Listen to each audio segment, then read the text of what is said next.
ಉತ್ತರ ಕರ್ನಾಟಕದ ಹೆಮ್ಮೆಯ ರೈತ ಧ್ವನಿ ಟಿವಿ ಚಾನೆಲ್, ಬೆವರಿಗೊಂದು ಭರವಸೆ.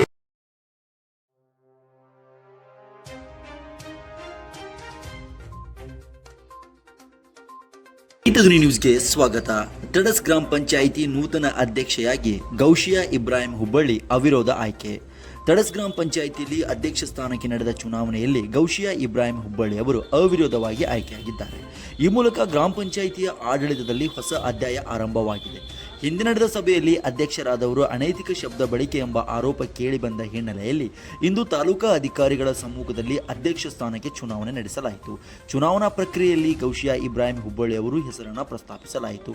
ಒಟ್ಟು 27 ಗ್ರಾಮ ಪಂಚಾಯಿತಿಯ ಸದಸ್ಯರ ಪೈಕಿ 18 ಸದಸ್ಯರು ಗೌಶಿಯಾ ಇಬ್ರಾಹಿಂ ಹುಬ್ಬಳ್ಳಿ ಅವರ ಬೆಂಬಲಕ್ಕೆ ನಿಂತು ಅವರ ಆಯ್ಕೆಯನ್ನು ಅವಿರೋಧವಾಗಿ ಅಂಗೀಕರಿಸಿದರು. ಅಧ್ಯಕ್ಷೆಯಾಗಿ ಆಯ್ಕೆಯಾದ ನಂತರ ಗೌಶಿಯಾ ಇಬ್ರಾಹಿಂ ಹುಬ್ಬಳ್ಳಿ ಅವರು ರೈತ ಧ್ವನಿಯೊಂದಿಗೆ ಮಾತನಾಡಿ, ನಮ್ಮ ಮುಂದಿನ ಗುರಿ ಗ್ರಾಮದ ಸಮಗ್ರ ಅಭಿವೃದ್ಧಿ ಎಂದು ಘೋಷಿಸಿದರು. ನನ್ನ ಆಯ್ಕೆಗೆ ಬೆಂಬಲ ನೀಡಿದ ಎಲ್ಲ ಸದಸ್ಯರಿಗೂ ಮತ್ತು ಗ್ರಾಮದ ಜನತೆಗೆ ನಾನು ಆಭಾರಿಯಾಗಿದ್ದೇನೆ. ಕುಡಿಯುವ ನೀರು, ಸ್ವಚ್ಛತೆ, ರಸ್ತೆಗಳ ಸುಧಾರಣೆ ಹಾಗೂ ಮೂಲಭೂತ ಸೌಕರ್ಯಗಳನ್ನು ಒದಗಿಸುವುದು ನನ್ನ ಪ್ರಥಮ ಆದ್ಯತೆಯಾಗಿದೆ. ಗ್ರಾಮದ ಪ್ರತಿಯೊಬ್ಬರ ಸಹಕಾರದೊಂದಿಗೆ ತಡಸವನ್ನು ಮಾದರಿ ಗ್ರಾಮವನ್ನಾಗಿ ರೂಪಿಸಲು ನಾನು ಬದ್ಧಳಾಗಿದ್ದೇನೆ ಎಂದು ತಮ್ಮ ಆಡಳಿತದ ದೂರದೃಷ್ಟಿಯನ್ನು ವ್ಯಕ್ತಪಡಿಸಿದರು. ಈ ಅವಿರೋಧ ಆಯ್ಕೆಯು ಟಡಸ್ ಗ್ರಾಮ ಪಂಚಾಯಿತಿಯ ಆಡಳಿತದಲ್ಲಿ ಸ್ಥಿರತೆ ಮತ್ತು ಅಭಿವೃದ್ಧಿಗೆ ಹೊಸ ಭರವಸೆ ಮೂಡಿಸಿದೆ. ನೂತನ ಅಧ್ಯಕ್ಷರ ನೇತೃತ್ವದಲ್ಲಿ ಗ್ರಾಮ ಯಾವ ರೀತಿ ಪ್ರಗತಿ ಸಾಧಿಸುತ್ತದೆ ಎಂಬುದನ್ನು ಕಾದು ನೋಡಬೇಕಿದೆ. ನ್ಯೂಸ್ ಡೆಸ್ಕ್, ರೈತ ಧ್ವನಿ ನ್ಯೂಸ್, ಹಾವೇರಿ. ವರದಿ ಸೋಮಶೇಖರ್. ಹೋರಾಡುತ್ತೆ ಅಂತ ನಮಸ್ತೆ. ಅಧ್ಯಕ್ಷ 3 ತಿಂಗಳ ಅವಧಿ ಇರೋದು, ಅಭಿವೃದ್ಧಿ ಹೇಗಾಗುತ್ತೆ?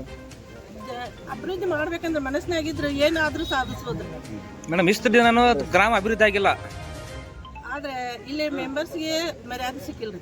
ಒಂದು ಅದು ಅದರಿಂದ ತಡೆ ಆಗಿತ್ತೀರಿ. ಆಮೇಲೆ ನಮ್ಮ ಅಧ್ಯಕ್ಷರು ನಮಗೆ ತಮ್ಮ ಸಮರ್ಪಣೆ ಮಾಡಲಿಲ್ಲ. ಅದಕ್ಕಾಗಿ ನಮ್ಮ ಕಾರ್ಯಕ್ರಮಗಳನ್ನು ಎಲ್ಲ ಹಿಂದುವಳಿದೆ.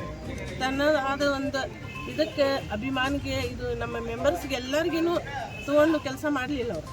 ಈಗ ನೀವು ಹಿಂದಿನ ಅಧ್ಯಕ್ಷರು ಯಾರೋ ಸದಸ್ಯರಿಗೆ ಬೆಲೆ ಕೊಡದೆ ಕೆಲಸ ಮಾಡಿದ್ರು. ಈಗ ಇರೋದು 3 ತಿಂಗಳಿದೆ. ಈ 3 ತಿಂಗಳಲ್ಲಿ ನೀವು ಎಲ್ಲರನ್ನೂ ಒಗ್ಗಟ್ಟಾಗಿ ತಗೊಂಡು ಕೆಲಸ ಮಾಡ್ತಿರೋ ಅವ್ರಿಗೆ ಏನು ಮಾಡ್ತೀರಾ? 27 ಜನನೂ ನಾನು ತಗೊಂಡು ಕೆಲಸ ಮಾಡ್ತೀನಿ. ಯಾಕಂದ್ರೆ ನಾನು ಸ್ವಲ್ಪ ಎಜುಕೇಟೆಡ್ ಆದಕ್ಕೂ ನಾ ಈ ಮಾತು ಹೇಳಾಕಂತೀನಿ. ಎಲ್ಲರೂ ನಮ್ಮವ್ರಂತೆ ಎಲ್ಲ ಅಭಿವೃದ್ಧಿ ಮಾಡೋದು ನಂದು ಕರ್ತವ್ಯ. ಮಾಜಿ ಅಧ್ಯಕ್ಷರು ಸಾಕಷ್ಟು ಆರೋಪಗಳನ್ನು ಮಾಡಿದ್ದಾರೆ. ಸಾಕಷ್ಟು ಆರೋಪ ಮಾಡ್ಬೇಕಂದ್ರೆ ಬೇಕಾದ್ರೂ ಮಾಡ್ಬೋದು, ನಾನು ಮಾಡ್ಬೋದು, ನೀವು ಮಾಡ್ಬೋದು. ಯಾಕಂದ್ರೆ ನಮ್ಗೆ ಬ್ಯಾಡಾಗಿರ್ತಾರೋ ಬೇಕಾದ್ರೂ ಮಾಡ್ಬೋದು. ಆದರೆ ನಾವು ಸಾಧಿಸೋದನ್ನು ನಾವು ಕಲಿಬೇಕ್ರಿ. ಈಗ ಊರಲ್ಲೇ ನೀವು ಮೆಂಬರ್ ಆಗಿ 4 ವರ್ಷ ಆಯ್ತು.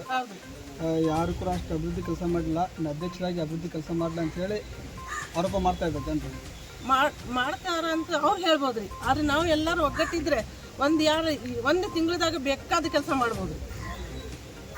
ಸದಸ್ಯರಿಗೆ ಆಮಿಷಗಳನ್ನು ಒಡ್ಡಿ ನೀವು ಅಧ್ಯಕ್ಷ ಸ್ಥಾನ ಗಿಟ್ಟಿಸ್ಕೊಂಡ್ರಿ ಅನ್ನುವಂಥ ಒಂದು ಆರೋಪ ಇದೆ. ಅದೆಲ್ಲ ಸುಳ್ಳು ರೀ.